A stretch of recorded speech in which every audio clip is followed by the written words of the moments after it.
Welcome to Getting Fae'd, where we, Lukas, Lea, and Meike dive headfirst into the enchanting world of fairies and fairy tales, starting with the Court of Thorns and Roses series. Join us on our wild ride of gossips, giggles, and hopefully some serious fangirling. and boying.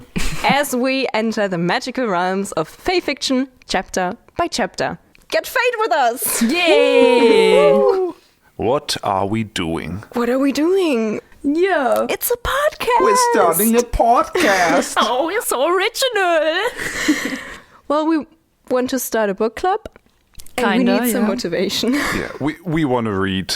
That's all there is to this. Yeah, and we want to read something we haven't read before. And we want to jump on the hype train. Let's be Yeah. honest. I Yeah. see so many reels Yeah, same. about ACOTAR. Is that how you say it? ACOTAR. We're just three readers, or sometimes readers, that want Used to be readers. used to be readers that want to get into another book series and share our thoughts with each other and other people, apparently. I have read pretty much all of Sarah J. Maas's books, except for this one. Oh, well. So I'm the expert. You're the experienced reader, and you're... I'm the boyfriend. Yeah, so we are doing this. The point of this Session 0 episode is to give you guys an idea of what we know, what we don't know, what we think to know, what we assume to know, and what we are expecting of this hopefully lovely book series. Our plan is to dive into it chapter by chapter, probably doing some 1, 2, or 3 chapters per episode. You can read along if you haven't read the book before, or if you have and just want to do a reread. You can read the whole series in one sitting and then enjoy us guessing weird plot twists and Yes. getting everything wrong. Or just remember the good times when you read the books and cringe or be happy about what we discover. Yeah, or you don't want to read the series and we do it for you. Yeah, that's also We do okay. the hard work for you. But It's an you sit audiobook. back and It enjoy. works. I think we know each other for like almost 6 years now. Yes, I'm old. And we never read a book together. Yep. Yeah. I just lend all my books Yep. to you. Yeah, Like a so, library. so Mike is the library. Yep, Meike is our library. Yeah, we can change that. I'm the library. And I'm the library user. And I'm the boyfriend. Yeah, so this is gonna be fun. We're going to talk, we're going on fun tangents, and we're having a fun old time. We're gonna have a fun old time, my little laddies. But we're not totally unexperienced. All of us have read at some point in their Yes. past. We all can read. I have seen I letters, I have arranged them to a word, and I have said the word before. That's not Good job. reading, that's writing. He never read. Oh no.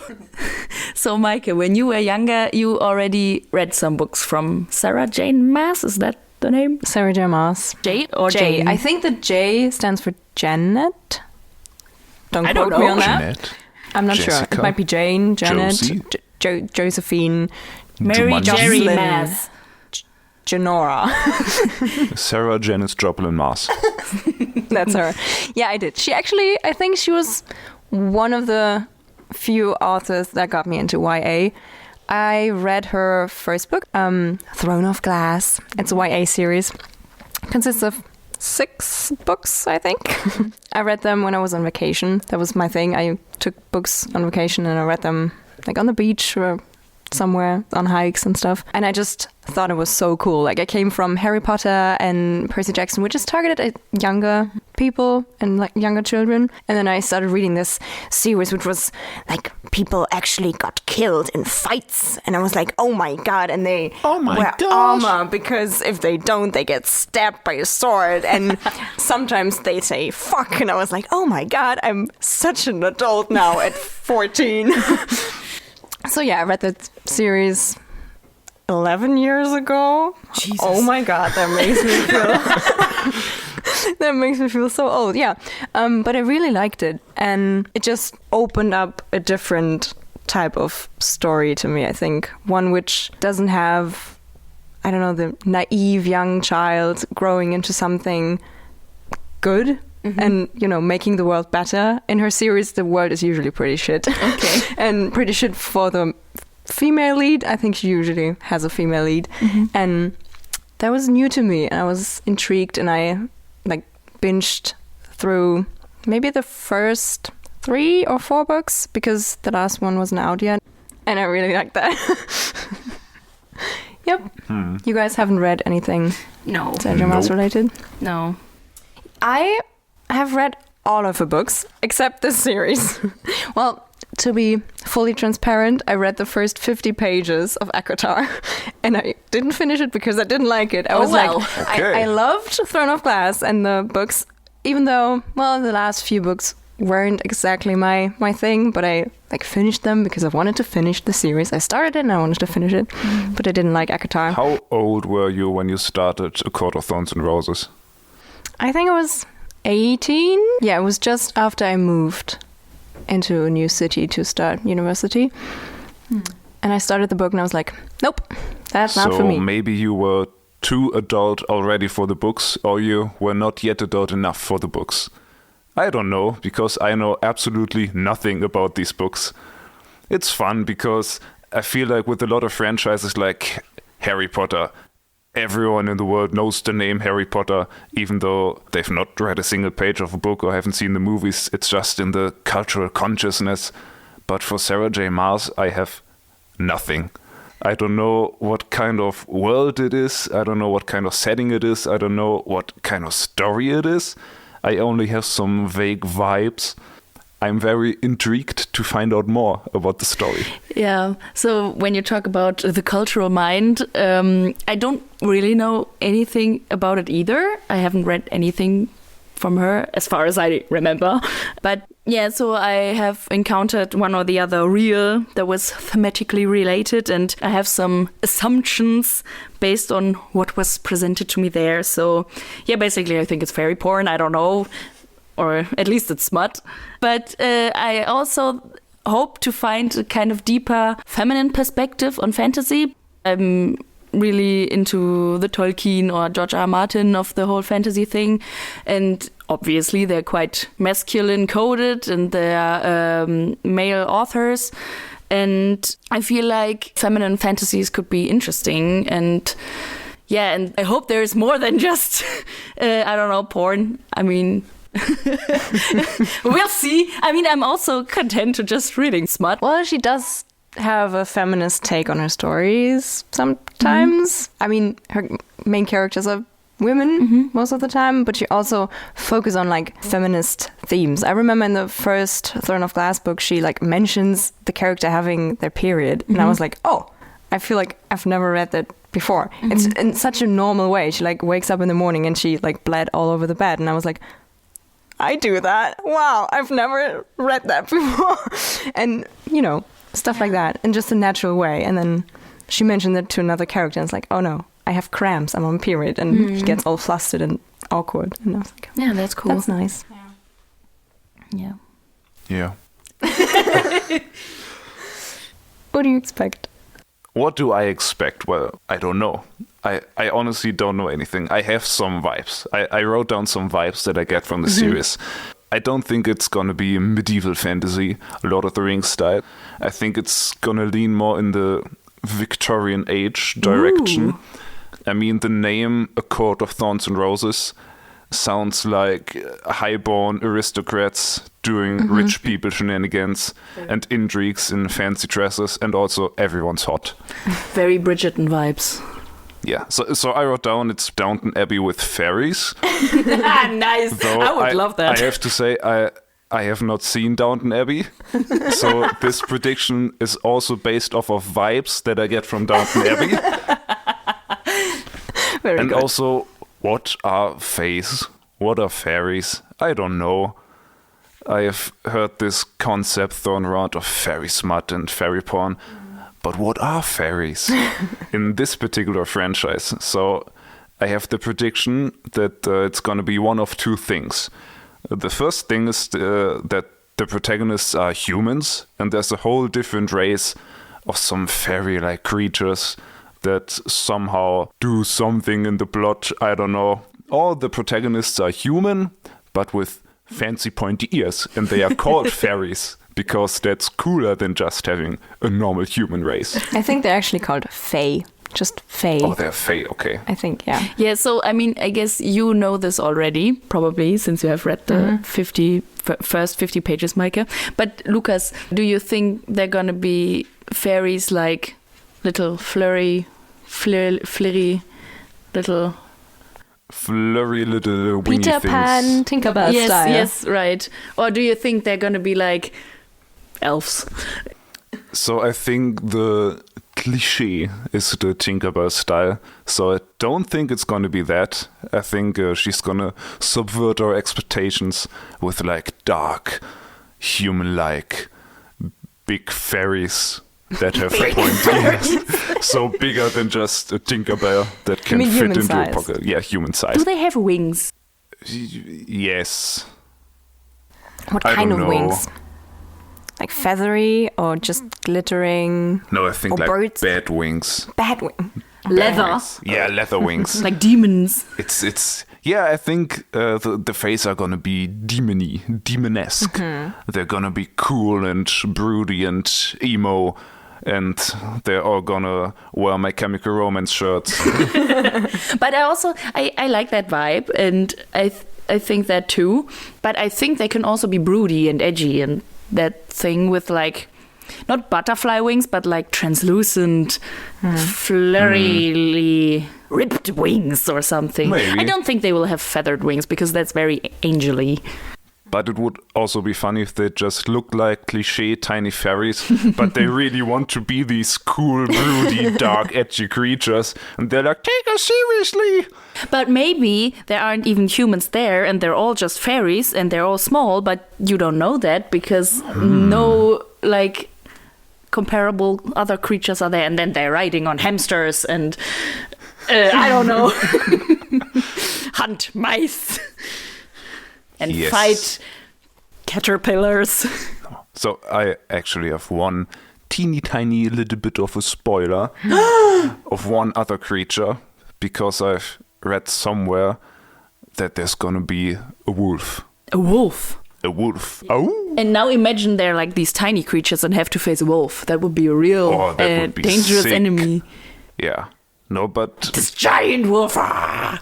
so with this wolf in the mix, whatever it does, maybe it's just gonna be werewolves and vampires and Vampires. and faes, and it's gonna be Twilight all over again. But with fairies. Yes. And they glitter in the night. Oh, Oh yes. Yeah. wow. So what do you think about listening to our ramblings, Meike?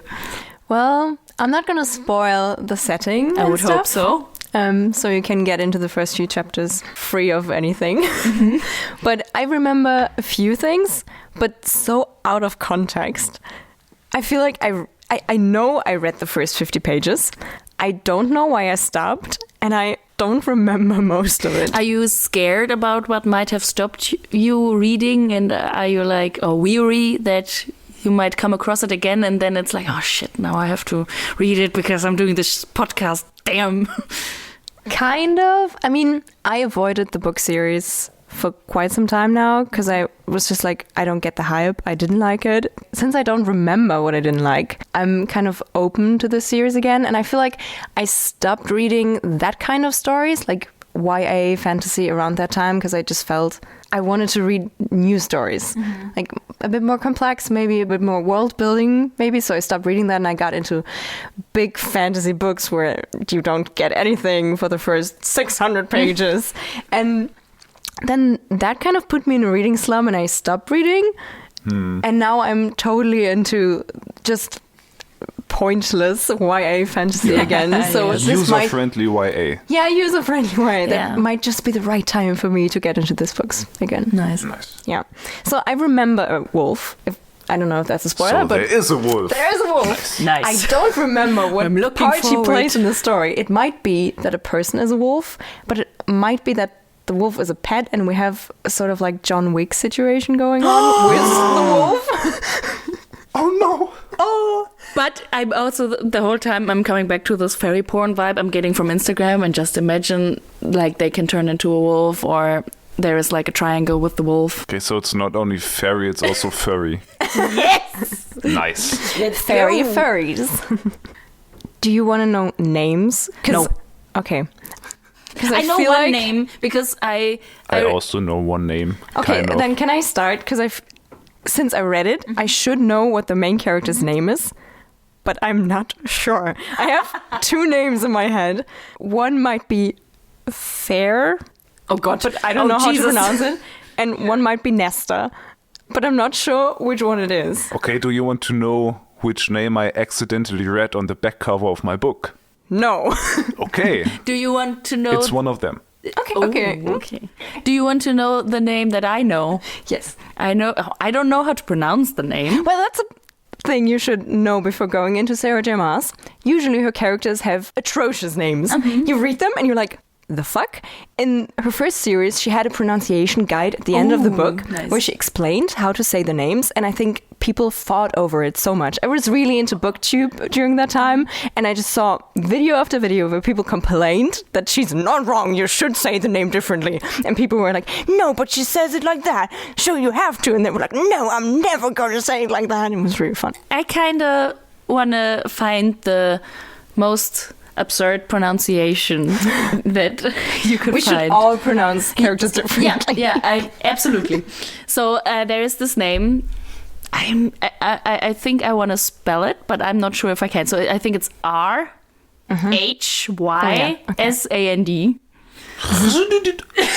I saw online how you say it. Yeah, I don't want to know how you say it. I think it could be Rysand, Rison. It's I am your sexy Fae Lord. Rison, sit on my lap. So I found this playlist. I didn't listen to it, but it was like, POV, you're sitting on Rison's lap and he's feeding you something. I don't know. I have another So question. that's the vibe I have. The French thing, is it high fantasy? It could be taking place in our world, for all I know. So maybe someone is French. I'm not sure I got that far into the story that I know that. That would be German. Rüsand. Let's just call him Rüsand. We will pronounce every name as German as we can. Rüsand. There's another thing that I might have to tell you because Oh god. This sounds dangerous. I told you I read her new series. Go away if you haven't read her latest book, but I'm gonna spoil something now. Or just skip ahead for like a couple of minutes and then keep listening to the podcast and leave a 5-star review. Thanks. In that series, it's revealed that all her stories take place in the same universe. Oh, wow. And Is she Brandon Sanderson? yes, she is. Oh, She wants okay. to be. Is she Kevin it a pseudonym? Feige? So she connects the stories, like it's parallel worlds, and they kind of combine. So I know some of the characters, and I know what they do at this point, but I feel like it might be way after the end of the last book, or way before. So I'm not sure if I have been spoiled for some of the characters or not. But it was so out of context. I don't feel like I know anything I shouldn't know. So either you know that the characters survive the ACOTAR series, Yeah. or you have the valuable knowledge that they were in fact alive at the start of the ACOTAR series. Yeah, so I'm not sure if I have information I shouldn't have at this point. But I know some names, but I don't know what to do with it. I've read that name you just said, that Rüsand name. But yeah, he's or she's. I think he. Yeah, I'm not sure who they are. I have another thing I expect. I'm pretty sure because all of the books are about Fae. At some point, Fae and Fae worlds and characters play a huge role, and they always have a mate. A mate? A mate. She always Are they talks about Australian? mating. It's like in Twilight when you have, as a werewolf, you like imprint on a person, and like that person is your designated soulmate, and like you just feel a strong connection to them. Okay, And guys, I don't think I want to do this anymore. and they're always called mates, and I'm positive that in this series there will be mates too. Maybe it's just because I'm not an English native speaker, And for me, mate is just such an Australian thing, but I cannot take it serious. Whenever I read it, she's like, he's my mate. I don't know. Oi, mate. I think it's a kind of weird word too. It's such a scientific term that you use in breeding or something. I don't know. Yeah. And it's like, this is the mate for my horse and they will produce the fastest horse ever or something. Yeah. It's just like, Yeah, that's weird. I think Sarah J. Maas is weird. Maybe we should talk about that a bit. I don't think she's a controversy-free author. okay. I'm not super deep in all of that because I stopped watching BookTube. I think I got all of my information about authors on BookTube, and I don't really watch that anymore.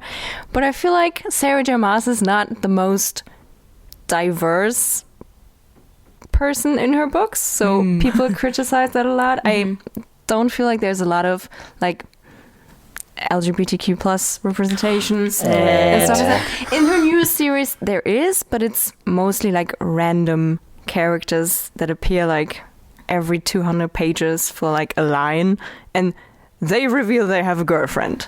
Okay. And they're gay, and that's it. And I don't know. I think we need more than that. Yeah, that would be... Our lead characters should maybe be gay or bisexual at some point. But I don't know. Maybe that's the case in this series. Maybe everybody fucks everybody, and we love to see that. And, I mean, it's obviously not an adequate alternative, but there is always the headcanon. Yeah. Yes. And I will use my headcanon. I think there will be, with this series, a lot of shipping on this podcast. Yes. And there will be a lot of same-sex shipping. Yes. And I don't care if it's ever going to happen. I mean, and there's probably also going to be a polycule shipping, at least from my side. We will see. No, we will read. And you will listen. Okay, there. That was, I think, everything we know or think to know or expect of the series. So the gist is that we will basically be going into this completely blind. At least Lea and I will know absolutely nothing. So if that sounds fun to you, maybe you want to experience this through the lens of some first readers once more. See how we react to all the plot twists, how we predict the plot poorly. Probably. And you can follow us on Instagram at GettingFadePod. At Getting Fae'd Pod or just at Getting At GettingFadePod. We need an outro. You can join us on a journey and tune in next time when we are Getting Fae'd.